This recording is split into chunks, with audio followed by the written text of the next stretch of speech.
तुळजापूरची तुळजाभवानी माता महाराष्ट्रातील असंख्य कुटुंबाची कुलस्वामिनी आहे.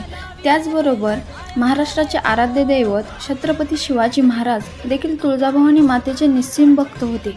ते कुठल्या युद्धाला जाताना देवीचे आशीर्वाद घेऊनच जात असत. परंतु तुम्हाला माहीत आहे का, देवीला नवरात्री नंतर असं बांधून का ठेवतात? तर पौराणिक कथेनुसार महिषासुराशी चाललेल्या 9 दिवसाच्या अखंड युद्धानंतर देवीला थकवा येतो. त्यामुळे देवीला 108 साड्या नेसवून त्यावरती पांढऱ्या रंगाच्या साडीची धिंड गुंडाळून देवीच्या श्रमनिद्रेस सुरुवात होते. त्यामुळे देवीला अशा प्रकारे बांधून ठेवतात. पौर्णिमेपर्यंत देवीची निद्रा चालू असते आणि पौर्णिमेनंतर देवीची सिंहासनावर प्रतिष्ठापना करतात. तुम्हाला ही कथा कशी वाटली हे नक्की कमेंट करून सांगा. आणि ज्यांचे कुलदैवत कुलस्वामिनी आहे त्यांनी तुळजाभवानीसाठी एक कमेंट नक्की करा. असेच नवनवीन व्हिडिओ पाहण्यासाठी सबस्क्राईब करा. थँक्यू.